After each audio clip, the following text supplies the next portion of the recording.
Ladies and gentlemen and children of all ages, welcome to Angel and the Wiz.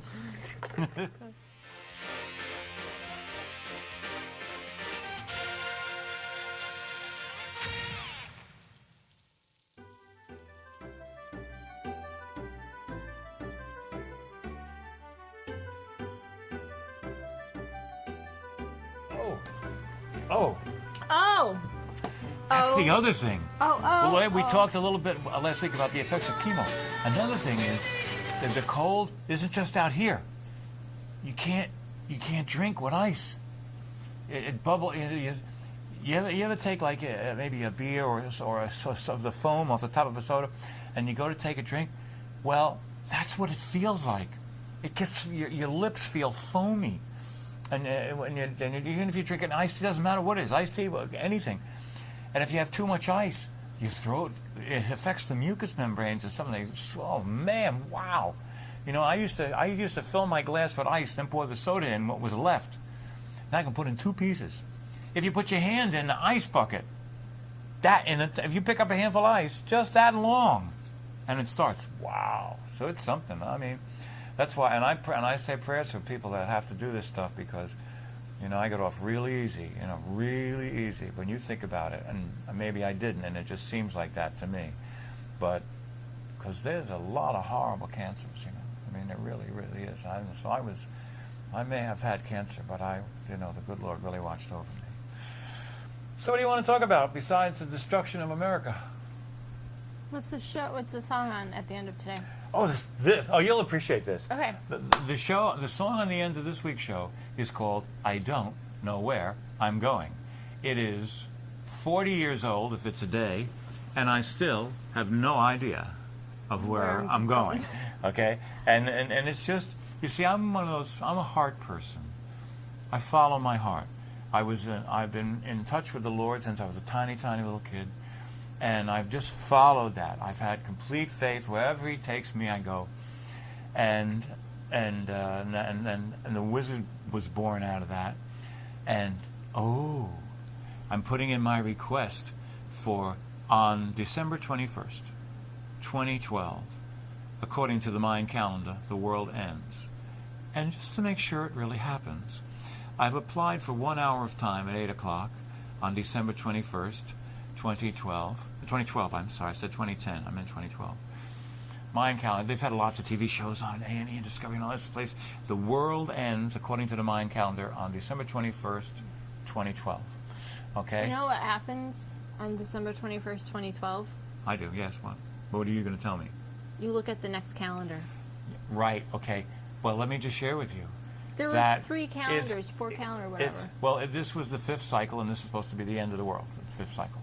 Okay? Now, to fulfill the Mayan prophecy, I'm putting together a television show with the most important points from the Revelation shows, and I'm going to sit down and explain to people that in reality, this is the end of this era and the beginning of this new one. And there is a group called the Priory of Sion, who went back to the Knights Templar and all this stuff. If you watch all of those our cable shows, they tell you all about this. Weren't they in the Da Vinci Code? Yes, they were. Okay. Okay. Have you seen the Da Vinci Code? I've read the book, okay. and I've seen the Whoa, movie. okay. I like the book better. Okay. Well, now I've never read the book, but I've seen the movie. And you really should read the book, because the book is much better than the movie. They had to cut out some really key parts. Well, and maybe I should. I don't read. I'm not comfortable with the glasses and stuff like that. I'll get you one with big print. If you do, I will read it.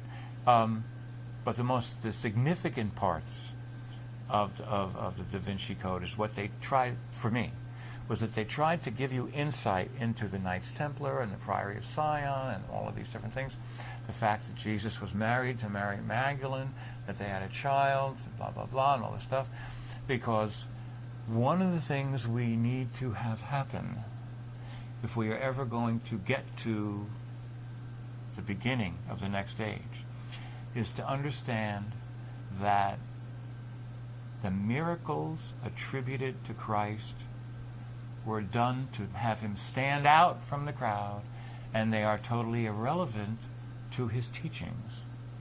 We have gotten all wrapped up in the show, and the and the fireworks and all of that stuff, so much so that it has obfuscated, that's a kind of a rough pronunciation, the meanings and the lessons and the importance of what he tries to teach people. And so on December 21st at 8 p.m., 2012, we are going to close that age and open the next one. And the funny thing about it is, the Priory of Sion has been protecting the heirs of Christ and Mary Magdalene for 2,000 years. There's a bloodline. Yeah. Okay. And they've been protecting those people. And they got all bent out of shape in 2000 because the word was, on the millennium, the bloodline was going to reveal itself. And what they missed was, it wasn't the 2000 millennium, it was the Mayans millennium. And it doesn't happen until 2012. And it's a fascinating thing. Let me tell you something that is the calendar that we use is not the same calendar or not the same type of calendar that was used when all these prophecies were made. So when you say 2,000 years, or well, that's a millennium, just my approximation. I mean? Yeah, but when these prophecies were made years ago about what was going to happen, what's going to happen, it's 2,000 years from that point in time, right? Which could have been 5 years ago, or could be 15 years from now. Like, right. We don't know, because the calendar, the Julian calendar that we use now, started at, and then to make matters more interesting, that calendar wasn't even perfected for another 100 years. Yeah, because of the days and the they time and still stuff like hadn't that. figured out the science of the sun and the moon. Right. And there was one calendar year that was 70-something days, and then because they needed to catch up. They needed to catch up, stop, and restart. Right. So it's like I've, after having done research on calendars and times and how our modern calendar came about, and I hear these prophecies, I'm like, people go ahead and panic. Right. There's nothing to panic about. Well, so no, next time you're doing that stuff, the end of the era could have happened. Honestly, the end of the era could have happened in not, I shouldn't say end, but like in 2000, September 11th, 2001. It's not as an exact science as people think. Yeah, it could have happened in September 11th, 2001, when the towers fell. Like, that could have been it. Right. Well, you don't know. No. But so the next time you're doing your stuff, check into the Mayan calendar. It's going for over 5,000 years. But the funny thing about it, and the thing about the Mayan calendar too, is everyone's focusing on just this one section of it. Right. The Mayan calendar had 4 or 5 discs or whatever. Yeah. And this is the last disc. That's where we're at. And so you just go back to the first. I mean, that's how it works. You would think, because the fact of the matter is, I think man has been here for thousands and thousands and thousands of years. I mean, the best, and who knows how many times.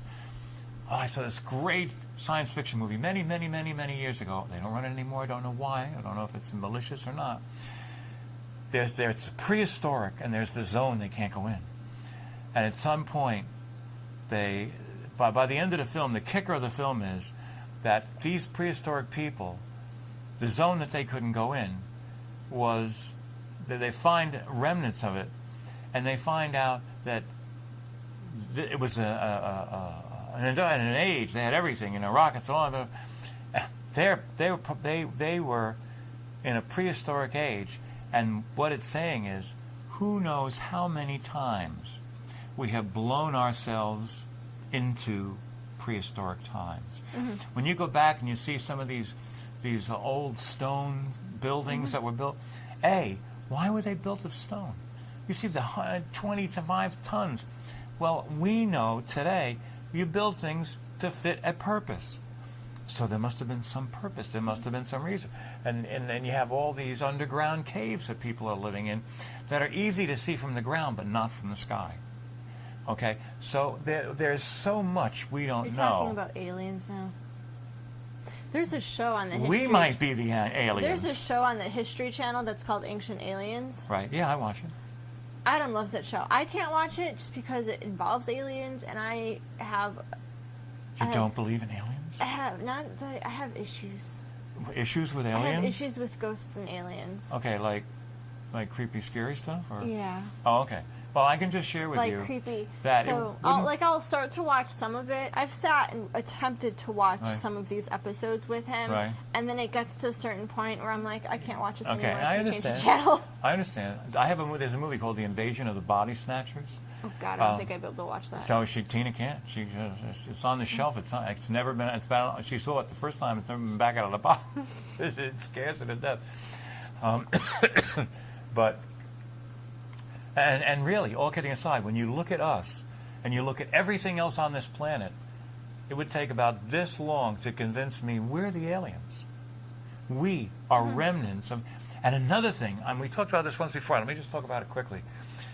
Down in Mexico, there's this, they call this the Isle of the Dead. And they've got the Temple of the Moon and Temple of the Sun. They have two big pyramids. And they've got these bunch of little pyramids that are all here. And then they have steps that go up to nothing. And if you look at it the right way, what it looks like as where something would land. And then these steps would lead someplace. But nobody ever talks about it. Nobody ever talks about the fact that we've got all of these little bushings, and they all got steps going up to it, and there's nothing there for them to go to. Well, hello. Isn't it obvious that something was there at one time, and obvious it left? Okay, and why would they build it of stone? Because it was something big and heavy. Okay, why do they call it the Isle of the Dead? Probably because the people that went there went up there and never came back. Okay, like like the Twilight Zone film. There was a Twilight Zone episode, to Serve Man. And the alien comes down in his spaceship, and he has this book, and he meets all of these people, and he's taking them away. And the last line in the film is the girl runs up, and she's calling to the guy that's getting on the stage. She says, "We've deciphered it. It's a cookbook." Zip, and away they go. I mean, you know what I mean? So there's just so much we don't know. There's just so much we don't know. We do know that we are fighting for the destiny of America. Mean, I have to be square and honest with you. Really? Because not enough people are. The like media. You haven't been honest all the other time. No. But I mean, I've got to be honest with you about these particular items. The media is being misused. They are not serving their function. They are supposed to be an important part of our governmental system, where they examine the people that work for us and they try to keep them honest and above board and all that stuff. They have been co-opted, okay? And the people that are behind the Obama administration are also behind the people in media, okay? And for the first time, we are fighting a war from the inside, okay? We don't have to worry about people landing on our beaches. They're way past our beaches. They're in our sacred halls in Congress. That, you know, I mean, how can you explain a Harry Reid? Okay? We've got senators, and unfortunately, it seems like they decided they were going to take over the Democratic Party. And they've used these people, and they are now fighting America from the inside. One of the things that made America, and when you do that, you attack, like a cancer, the strongest elements. Okay? One of the things that made America great was her economy, her powerful economy. That's how we won the Second World War, because we had this great economy and a great manufacturing base. Well, between the unions and their demands and the things that politicians agreed to give to them, that's been damaged so that we don't manufacture here anymore. The manufacturing has been sent to a lot of other countries because we've got the EPA that don't want anything to happen anywhere. And so we're... What happens when if you can't make refrigerators and you can't make TVs, You can't make tanks, and you can't make weapons. That's the reason we won the Second World War, because we could make more tanks and more weapons than anybody else. Okay? And when theirs were gone, we could still replenish ours. Number one. Number two, this tremendous economic engine that we have has been, the Treasury has been robbed every year for the past 3 years. Now we're going into the fourth year. Trillions of dollars. These people that are in control have spent $5 trillion in a little over 3 years, more than every other president and government since this country was born. They've taken all of our assets, all of the cushion that we had, and distributed it to their friends. How can you have a cylinder where you give them $500 million and 2 weeks later they declare bankruptcy? Because you don't care. We are being robbed from the inside out.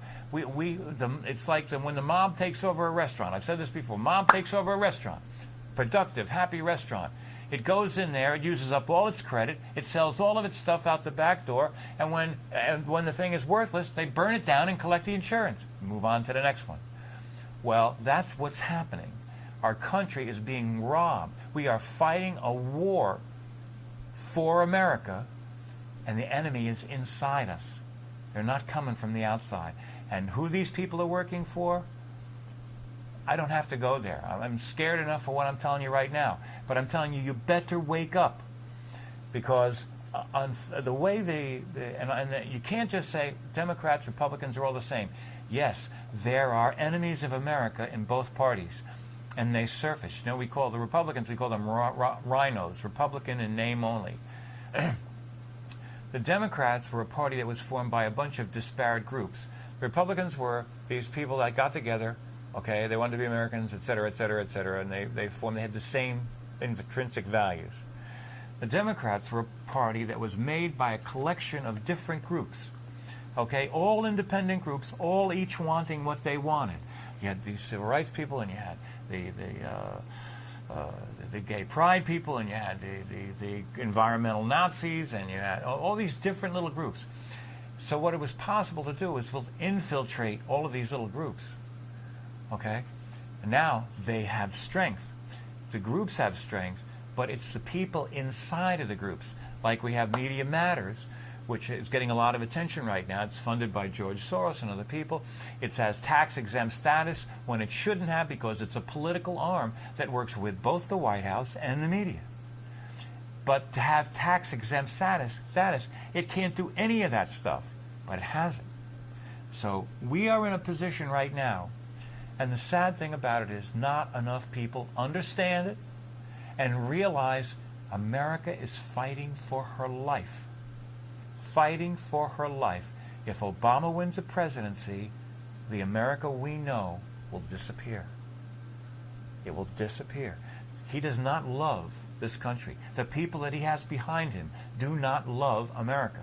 They don't love the individual, the freedoms. We don't drill for our own oil. We turn down this pipeline that could have brought us. What are we doing? We're buying oil from the Mideast. Iran passes gas, and we have a problem. Our gasoline goes up to $4 a gallon because of these schmucks over in the Middle East. We could have had our gas ourselves. We have natural gas. We have oil up the kazoo more than anybody else. We are the biggest holders of these natural resources.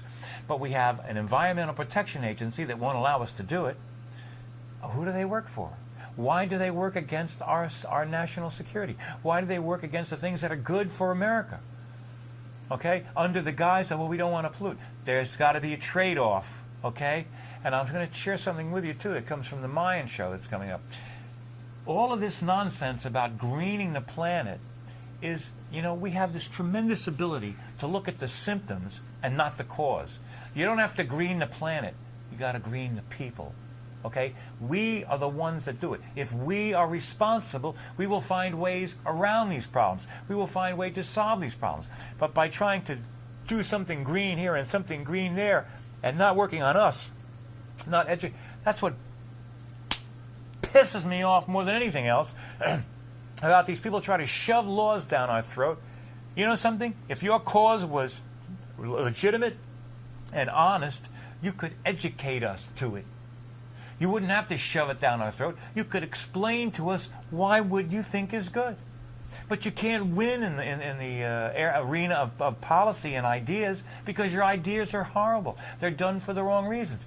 We're having farmers go without land because of some idiot little 2-inch fish.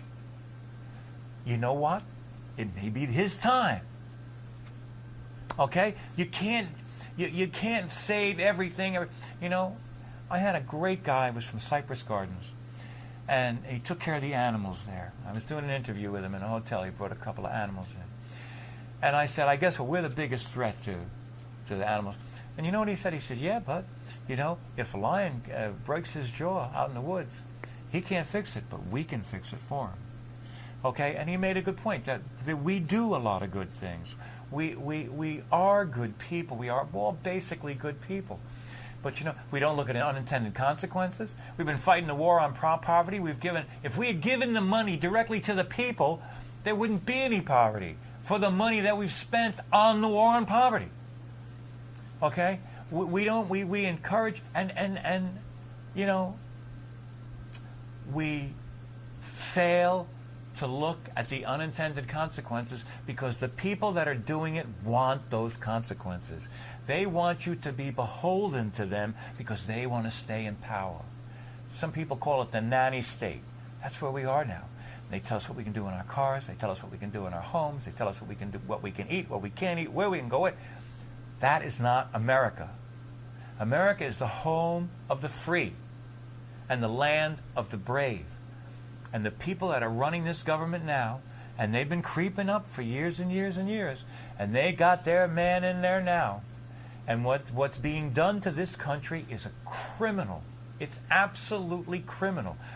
And, you know, you people have got to step up. You got to wake up. You can't be listening to the Bob Beckles and the Juan Williams of the world. Because these are just they're liberal commentators that Fox has on. I only watch Fox News because they have both sides. They are not MSNBC or NBC or ABC or CBS or CNN who only present their side. Or if they present any other side, they preface it with subjective commentary to suggest why. I don't know why anybody would say this, but here's your opinion. Okay? I mean, they are working in league. The Fifth Estate. We don't have journalism anymore. We don't have a free media. We don't have a fair press. The TV, when I was growing up, TV did not have the influence that it has now. Now, we have pablum served to the masses. We have news that comes from one point of view only. Almost all journalists and press writers are liberals. They come through these liberal schools. They accept that as the standard, and everybody else is wrong. That's not America. America is people have opinions, and they have a right to have their opinion. They have a right to believe in it, and to start from the premise that if you don't believe what I say, you're wrong. That I could go live anywhere. I could live in France. I could live, and even they have learned enough from us that they wonder why we're doing what this guy wants us to do, because they don't even want to be like them anymore. Do you know what I mean? That George Bush tried to get private retirement accounts for the people. Okay? They chastised him. The media chastised him. Everybody attacked him. But you know what they didn't tell you? The reason they were doing that was because their buddies in the government want that money. We want that money in Social Security, or we can take it and spend it and do anything we want to it. If it's in your account, we can't. If it's in your account and you die, it goes to your heirs. But if it's in Social Security and you die, we keep it. Okay? They didn't tell you that. Okay? Because they want the money. They want the power. Are you talking about like when they had that big uproar in Wisconsin about the public servants, government workers? That's absolutely. And then what a great, and just to segue into it. Oh God, what time is it? We have to go. We do? Yeah, because we don't know where we're going. Oh, okay. Well, we have a chance to say goodbye, but it was a good thing that I look over there because we're supposed to get out at 24:20, so we're in good shape. I'm sorry, I didn't mean to babble on, but you people, your country is being stolen from you. What are you going to do about it? Do something good every day. That's right. Volunteer Do something at your good. local animal shelter. That's right, because those animals need you. So. Okay, now, those of you that... I had a really challenging experience a little while ago, and I was in a play called The Gingerbread Lady, and I had to play an unemployed, unsuccessful songwriter from New York. It's a real stretch, you know? This is one of them songs I did, and I'll tell you something too. This song is as true as the day I wrote it, because I still don't know where the hell I'm going.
Another corner I'll turn, but don't worry friends, you know life won't end, and the places I settle won't burn.